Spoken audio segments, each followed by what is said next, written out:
कथाप्रेमी रसिक मित्र हो, नमस्कार. आज ऐकूया एक लघुकथा. उत्तर. लेखिका नीता गद्रे. अभिवाचन दत्ता सरदेशमुख. उत्तर.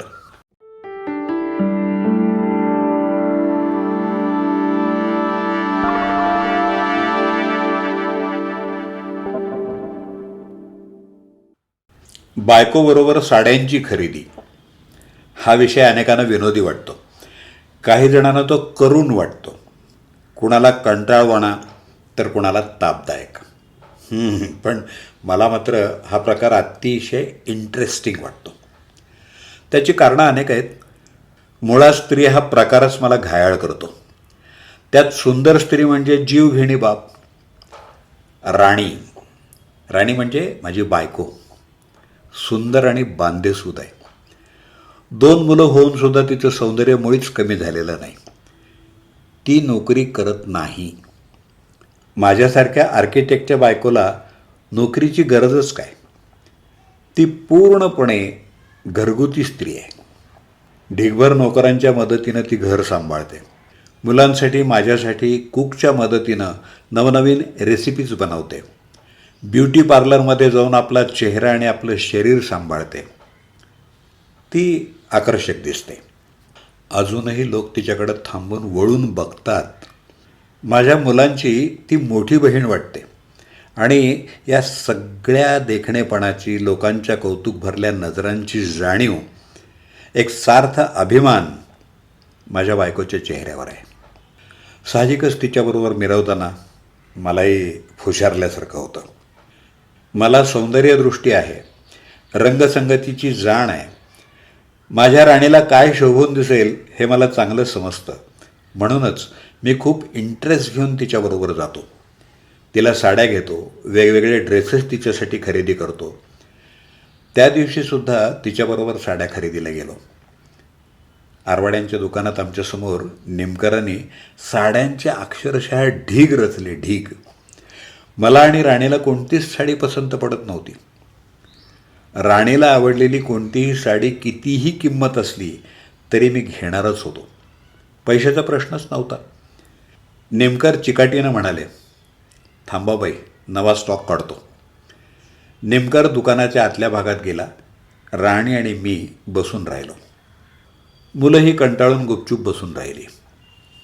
राणी कुरकुरत होती. बॉम्बेसारखी व्हरायटी इथं नाहीच बाई मिळत.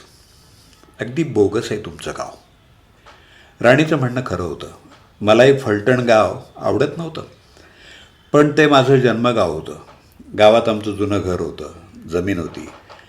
आईवडिलांना वाटायचं मुलांनी वर्षातून एकदा तरी यावं. वडिलांचं आणि माझं कधीच पटलं नाही. पण आईसाठी मात्र यायचो. शक्यतो दरवर्षी यायचो. नेमकर बाहेर आला, हातात एक ढीग घेऊन. मी राणीला म्हटलं, राणी तू साड्या बघ, मी जरा एक सिगरेट ओढून येतो. 5 मिनिटात आलोच.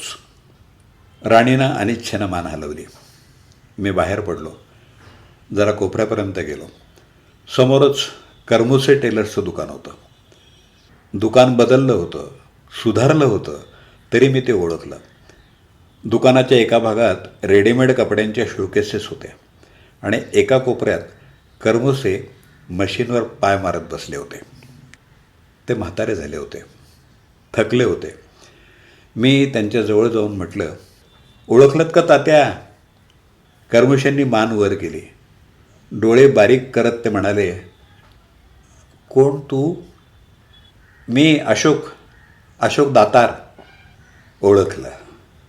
करमुसे हसून म्हणाले, काय करतोस? मुंबईत असतो. आर्किटेक्ट आहे. बॉम्बेत फ्लॅट आहे, कार आहे, 2 मुलं आहेत. मुलं हुशार आहेत. बायको चांगली मिळाली आहे. छान छान. चांगलं झालं. तुझं तरी निदान सगळं चांगलं झालं. माझं तरी निदान म्हणजे तिची अवस्था बघवत नाही. कुणाची? आशाची. आशा. काळोख्या गुहेत सूर्यकिरणाची तिरीप घुसून गुहा लखलखून उजळावी तसं झालं माझ्या मनात. तिला भेटायला यायचंच ना कॉलेजात असताना. दोघांवर माझं लक्ष असायचं बारीक. करमुसे म्हणाले. काय करते ती सध्या? शाळेत मास्तरीण आहे. जा तिच्याकडं आलाच आहेस तर. तिला बरं वाटेल. घर सापडेल ना? अर्थातच सापडेल. करमुसेच्या दुकानाला वळसा घालून मी डावीकडे वळलो. एका दुमजली इमारतीपुढं थांबलो. इमारत ओळखायला येऊ नये इतकी बदलली होती. मागचा संपूर्ण भाग कोसळला होता. खालच्या मजल्यावर कुणीच राहत नसावं. तिथं एक गंजलेलं कुलूप होतं. वर जिथं आशा राहायची तिथं बाथरूमची भिंत कोसळलेली दिसत होती. आंघोळीसाठी गोंडपाट बांधून आडोसा केला होता. मी जिना चढून वर गेलो. दार नुसतं लोटलेलं होतं. मी दारावर टकटक केलं. आतून एक क्षीण आवाज आला. कोण आहे? आत या. मी दार उघडून आत गेलो. समोर आशाची आई झोपली होती. अर्थात मी तिला सुरुवातीला ओळखलंच नाही. तिच्या जवळ जाऊन मी किंचित वरच्या पट्टीत तिला ऐकू जाईल अशा आवाजात सांगितलं, मी अशोक आलोय. अशोक अशोक दातार. आशा आहे का घरात? तू होय. बैस इथं गादीवरच. आशा येईलच इतक्यात. बैस. तुम्ही आजारी दिसता. होय, 15 वर्ष झाली अंथरुणाला खेळू नये. अर्धांग झाले. बापरे, मला कल्पना नाही. इतक्यांदा इथे येतोस. आमच्याकडं कधी आला नाहीस. आला असतास तर कळलं असतं. आमचं बोलणं चालू असतानाच आशा आली. तिनं चपला काढल्या, पर्स टेबलावर टाकली. आई, ही तुझी औषधं, असं म्हणत तिनं आईच्या उशाशी औषधं ठेवली. माझ्याकडं नजर टाकून ती थबकली. क्षणभरानं हसून ती म्हणाली, कोण? अशोक? अय्या, तू कधी आलास? मला दिसलंच नाहीस. मी उन्हातून आले ना. माझे डोळे दिपलेले. त्यातून आमच्या घरात अंधार. दिवा नाही का लावायचास? अशोक, तू तर कमाल करतोस बुवा. तुला काय आमच्या घरची दिव्यांची बटणं ठाऊक नाहीत? दिवा लावायचास. सगळं आहे तसंच आहे.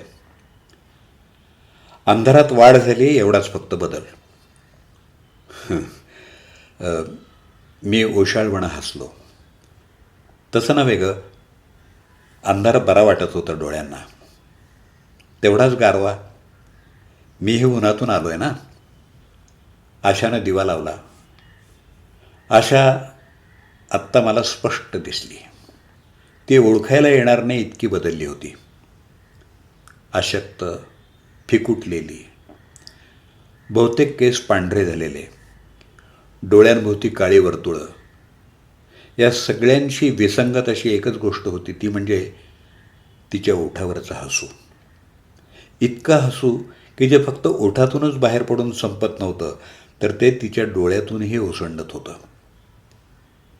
आम्ही बाहेरच्या खोलीत आलो. आईपासून दूर. आशा, कशी आहेस? मी स्थिर नजरेनं तिच्याकडं पाहत विचारलं. मज्जेत. आत्ताच शाळेतून आले. माकडं परवडली अशी आहेत बघ पोरं. डोकं फिरवतात नुसतं. मग कसली आली आहे मजा? ते शाळेत येऊन शिकवल्याशिवाय कळणार नाही. तुझ्या त्या दगडधोंड्या आणि सिमेंटात तरी काय मजा आहे? माहिती आहे मला. तुझ्यासारख्याच एका आर्किटेक्टनं बांधलेलं आमचं घर. बघ बघ कसं कोसळलंय ते. बघितलं. नुसतं बघितलं काय? बांधून दे. किती दिवस आहेस? उद्या चाललो. बस का? कंटाळलास? तसं नव्हे, गेलं पाहिजे. किती दिवस झाले घर कोसळून? 730 दिवस म्हणजे 2 वर्ष. बापरे. बापरे काय, पैसे नाहीत दुरुस्तीला, पण अशा घरात राहायचं म्हणजे सवय होते. म्युन्सिपाल्टीची नोटीस येते, घर धोक्याचं आहे अशी. पण मी मुळीच लक्ष देत नाही. दर पावसाळ्यात नवीन काहीतरी कोसळत असतं. हॉरिबल. दादा काय करतो? झोपतो. म्हणजे तो काय तिकडे झोपलाय का? बरं नाही. आशा हसत म्हणाली, दारू प्यायलाय. ती उतरली की उठतो, मग पुन्हा पिऊन येतो आणि झोपतो. जेवणापुरता मात्र न चुकता उठतो. अशा ही हसत सांगायची गोष्ट नाही. मी अस्वस्थ होत म्हणालो. मग काय रडत सांगू? हसण्यासारखं काहीतरी ठेवावं बाई आयुष्यात. दादा नोकरी करत नाही? नाही. का? त्याला कंटाळा येतो. सर्वसामान्यांसारखं चाकोरीबद्ध जीवन त्याला आवडत नाही. म्हणूनच तर त्यानं लग्नही केलं नाही. आप्पा काय करतात? आप्पा गावाबाहेर एक बाई ठेवली आहे, पुष्पा नावाची. तिच्याबरोबरच ते राहतात. मी थक्क झालो होतो. अशा माझा नाही विश्वास बसत. खरंच अरे, पुष्पा दिसायला चांगली आहे बरं का, ॲट्रॅक्टिव्ह. आता म्हातारी दिसते थोडी थोडी, पण तरीही चांगली आहे. आप्पा आपली पेन्शन तिच्यावरच खर्च करतात. आईला काय वाटत असेल? ती सगळ्याच्या पलीकडे गेली आहे. 15 वर्ष अंथरुणाला खिळू नये. अनुभवातून तुला सांगते अशोक, माणूस जितका अधिक म्हातारा होतो, मृत्यूच्या जितका अधिक जवळ सरकायला लागतो, तितका तो अधिक स्वार्थी होतो. आईला तिची व्यवस्थित सेवा झाली म्हणजे झालं. दुसरी काहीच तिची अपेक्षा नसते. अशा या सगळ्या प्रकारात तुझं काय? काही नाही, जे पडेल ते जसं जमेल तसं करायचं बघ. मी सोडून सगळ्यांना जगायचं आहे. आई इतकी आजारी आहे, पण अजूनही तिला जगायचं आहे.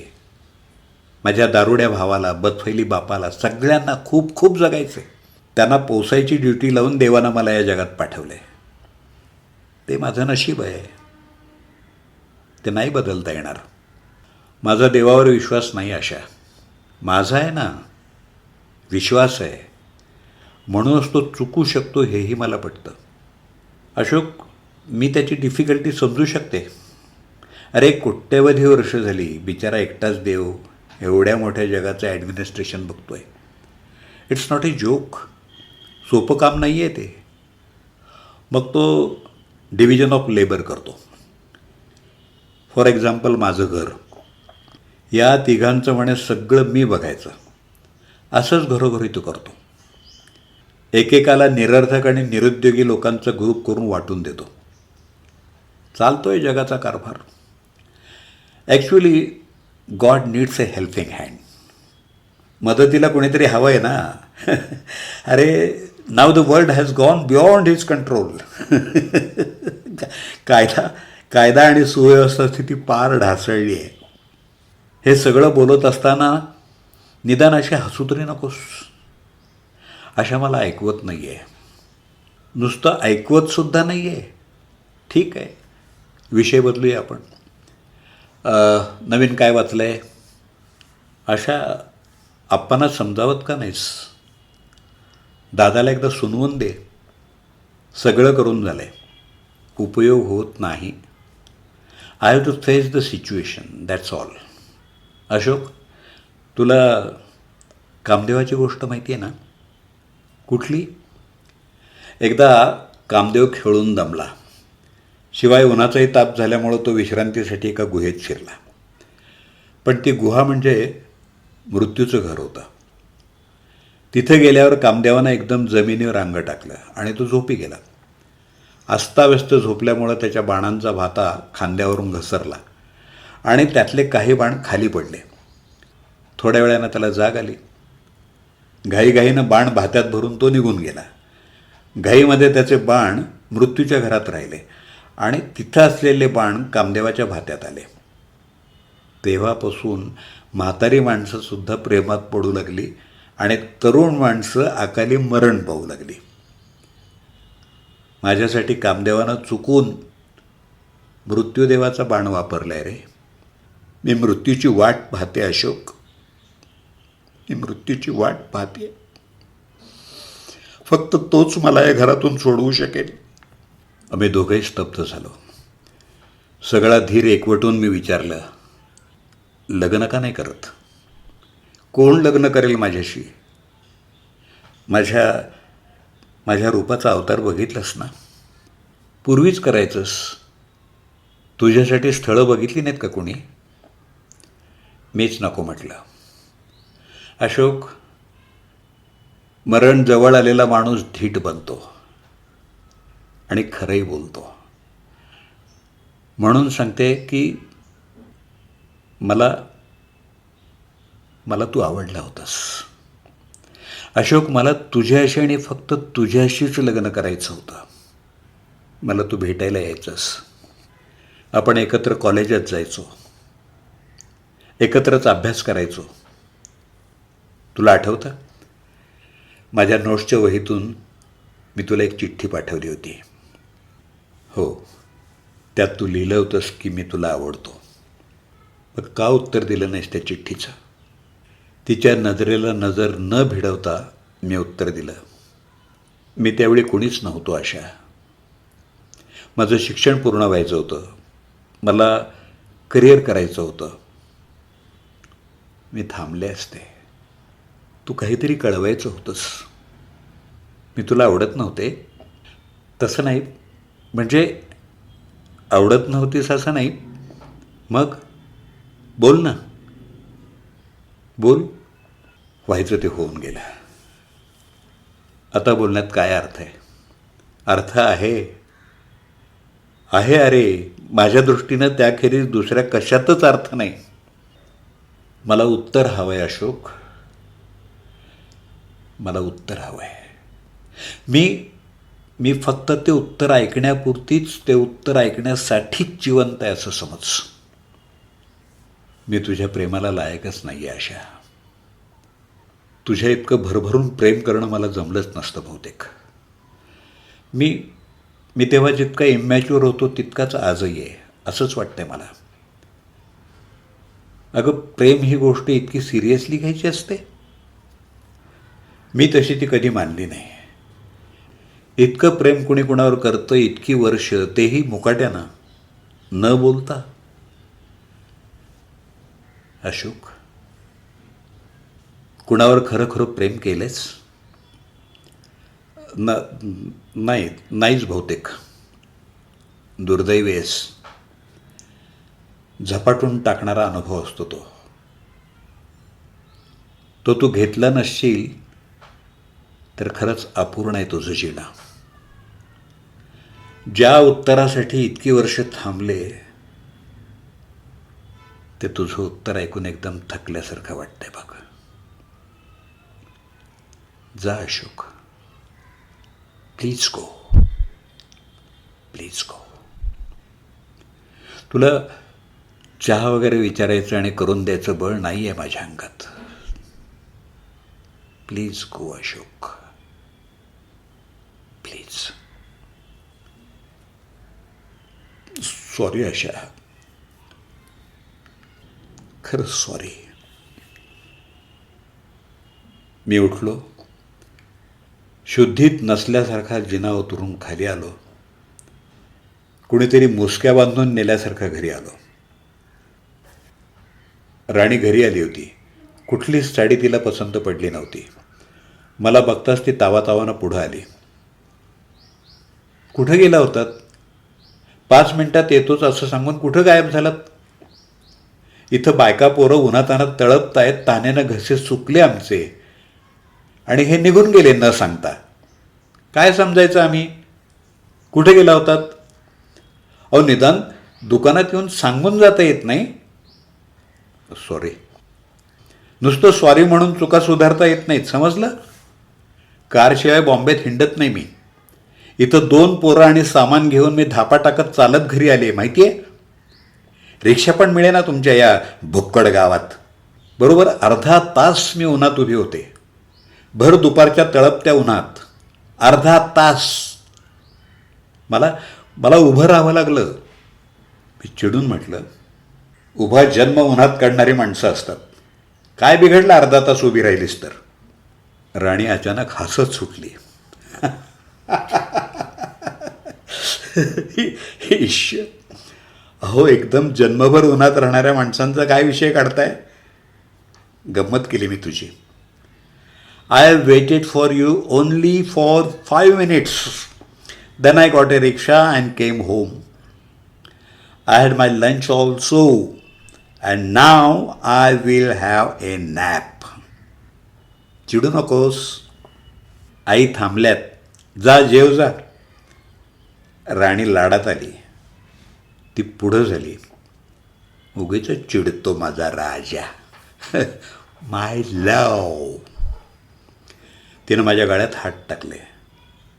हसणारे, हसना राजा, साधी गोष्ट किती सिरियसली घेतोस. अरे मला कसलाच त्रास नाही झाला. मी तुझ्यासाठी वेटिंग केलंच नाही. सहेतुकपणे ओठांचा चंबू करत ती माझ्याजवळ आली. राणी प्लीज. मी तिला दूर सारलं.